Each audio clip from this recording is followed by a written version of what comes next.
Hello and welcome Sagittarius to the Zodiac series for October. Keep in mind these are collective and general, so receive what aligns, release what doesn't, never give your power away to a reading or outcome. Remember that you are a conscious creator. We shift and change our timeline with our free will choice. So before I begin Sagittarius, Spirit had a request. As I was getting out my decks, the top of this candle fell out and it says, "Be fearless." And it speaks about the importance of our pollinators, the importance of our bees. So however you're called to move on that, whether it's to learn more about bees, the magical practices or the significance of our pollinators, or even practices that can support our pollinators in this world, then perhaps you're called to do that. But I just needed to share that for this Zodiac series. That was a message that was coming through.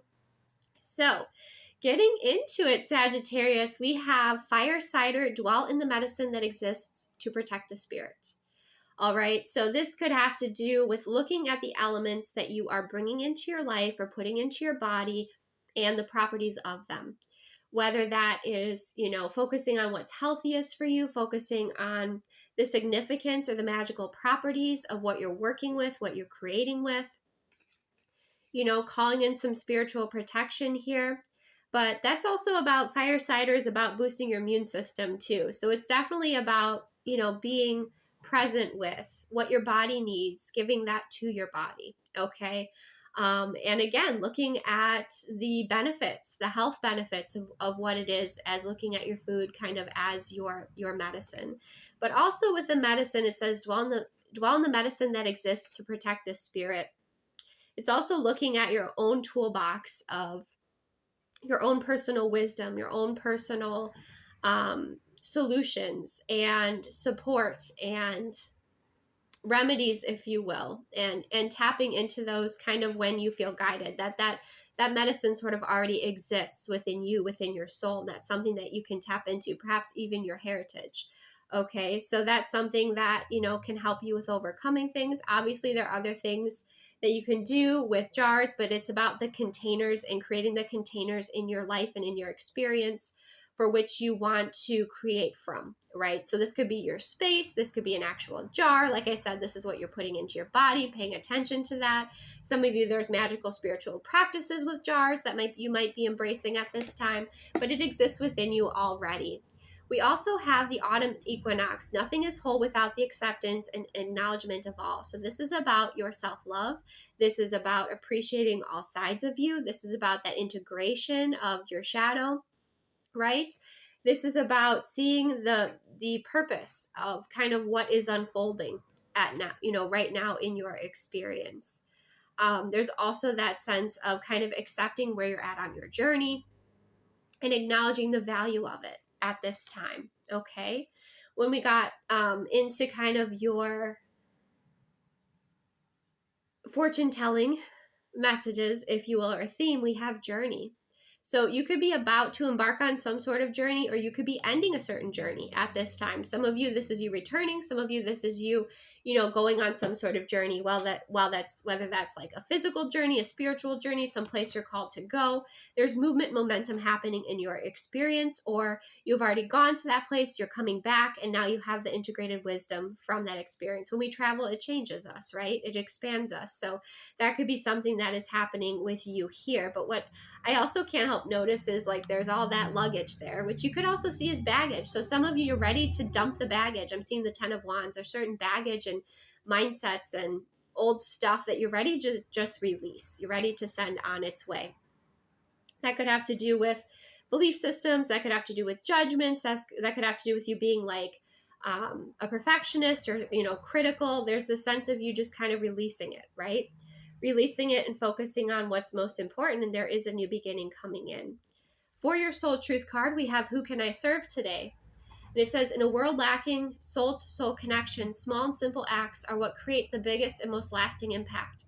We shift our own pain and experience an avalanche of love when we lose ourselves in the service to others. So who needs you today? Today's soul action. Listen to your heart. Who needs you? Make one soulful connection today and give solely to spread more love, expecting nothing in return. Notice the joy that you feel when you serve others. So this card came out. If that's in alignment with you, Sagittarius, it's in alignment with you. If by chance you're drained, tired, you've been giving too much, then give back to yourself, right? Or allow yourself to receive. But this is just a message for those of you that find joy in serving and assisting others. And the big message is like soul to soul connection, right? It feels like you have a lot of gifts to give, whether it's in your creativity, in the way that you connect with others, in your voice. But yes, there's your expression that is important, and that's a way that you can give back as well. When we get into like how you can have more fun, we have the Queen of Swords and we have the Two of Pentacles energy. So there's a sense of creating balance. There's this, again, the sense of clearing out what doesn't serve you, right? Releasing what doesn't serve you and prioritizing fun, prioritizing joy, prioritizing what you most enjoy, right? Some of you, it's like you're prioritizing your alone time with the Queen of Swords because maybe you want to write, you're inspired to write or create, or you're expressing your needs here. Maybe there are people that are putting too many demands on you and you're like, nope, I'm setting my boundaries. I'm speaking my truth. But what I feel is, again, with the container, like the jar there, it's like you are creating a space for yourself for joy, or you're creating space for your peace. That's something that is coming through here.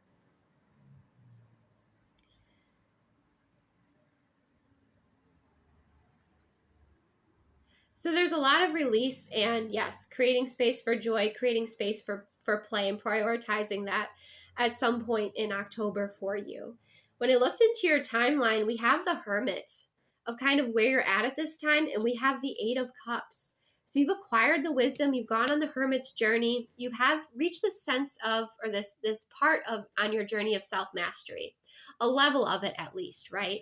Where, she's holding that snake there, which can represent the shadow work. It can represent many things, right? But kind of what I sense here is you trusting in your intuition and in your truth and in your discernment. And so the Hermit card is about knowing yourself and knowing your soul. And this could be for some of you in this journey, you've been doing a lot of this work, right? And you're being shown what is important for you to release, what is important for you to no longer hold on to, what doesn't serve your highest and greatest good anymore. So you're embodying this wisdom. You've been on this journey. You've taken the space and time, to kind of rest and recharge and to get to know yourself here very clearly, so you know what's not for you. And it's not necessarily in a space of judgment. It's just discernment. It doesn't align with you. And you're like, no. And you're releasing that, right? And it feels like you're doing it with ease. You're releasing things with ease from your timeline that don't serve your highest and greatest good. Some of you, maybe you're donating items, releasing items from your, I just heard from your memory. So some of you are releasing, old narratives and memories that are no longer serving you. But others, it's, certain items and things within your space perhaps that you're releasing that just shift the energy and make you feel better. And you can kind of trust in that experience.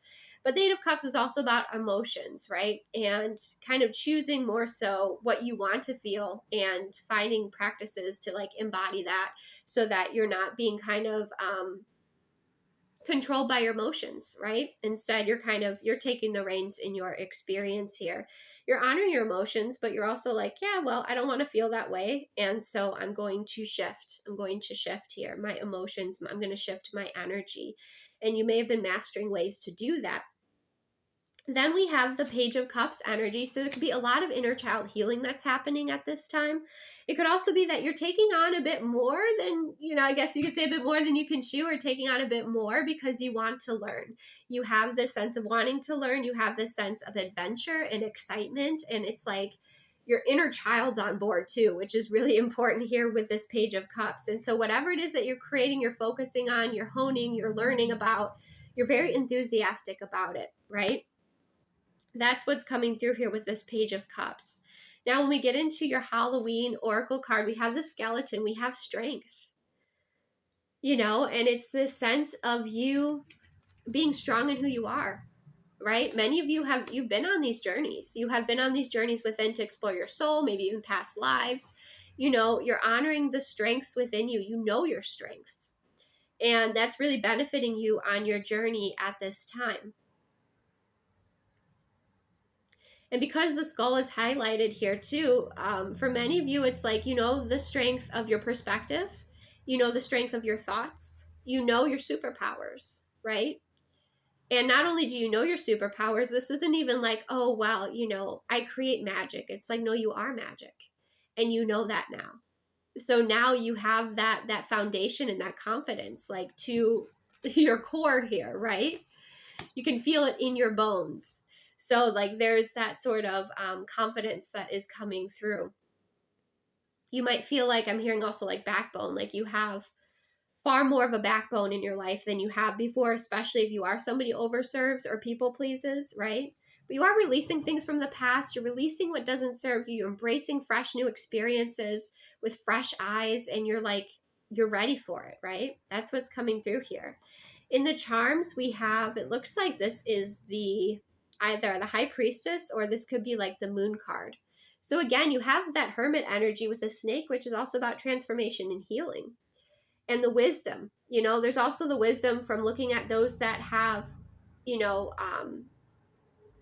maybe caused some emotional harm in your life, right? And you've healed that. You're transmuting and alchemizing quite a bit here, Sagittarius, which is coming through, which is really powerful and strong. Some of you're tapping in with like your dark goddess energy, right? Or your spiritual gifts. But again, there was that sense of, nothing is whole without the acceptance and acknowledgement of all. And so because you're kind of doing this with yourself, you're embracing your light and your shadow. And so you're finding like, again, this greater sense of confidence, but even maybe more confidence in your intuitive gifts and your abilities. We have the love card coming through here, and there are these like flowers or stars all around this heart. This could also be something that's like a remembrance thing. So for some of you, you've got like, I wouldn't say necessarily a spirit guide, but a loved one on the other side that's connecting with you, bringing you a lot of love. We have the little traveler energy here, and this is like the Fool's card for a new beginning. Again, you're ready for adventures. We have this dinosaur energy coming through, so this could have to do with your inner child, or perhaps some of you do really like have, a love of dinosaurs, or you did as you were a child. Again, we have like divine love coming through here with the hearts, and with the, this is like that card about who can you serve, like the soul connections that you can make, and that is strength. A big strength within you is your compassion, your creativity, and the love that you have, right? And then we have the letter Z, which is interesting. And when I asked about that, some of you, yes, that might be significant, the letter Z. But there's also this message of like, you've explored things from A to Z, and now you're ready for this new beginning. Whatever that chapter is for you, that is what is coming through so strongly for you, Sagittarius. So basically the message is you're ready. Not only are you ready, you're excited. And the Aries full moon had a lot to do with this, because the Aries full moon was about us releasing our limitations and our comfort zone to step forward into new beginnings, to step forward with greater confidence and more passion and fun. And before, maybe stepping outside of your comfort zone was terrifying, but now it's exciting. Now it's an adventure. Now it's a creative, perspective that you have. So your whole perspective has shifted. You're tuned in with divine love. You're tuned in with this compassion that you share. You have a lot of love and support here. You know yourself well. And many of you, like one of the cycles, I feel like there's like a self-love, like unconditional love perhaps that you have tapped into within yourself. Now that is embodied like to your very bones. And now you're like that energy as you walk around this earth, as you are embodying that unconditional love frequency, which is pretty amazing. So you've got a lot going on for you, Sagittarius. This is beautiful. This is where I'm going to leave it. So thank you so much for joining me. Again, receive what aligns, release what doesn't. Never give your power away to a reading or outcome, like I said. But I hope that this brought you a lot of value and acknowledgement and support on your journey at this time. Take the best care of yourself, and I will see you soon.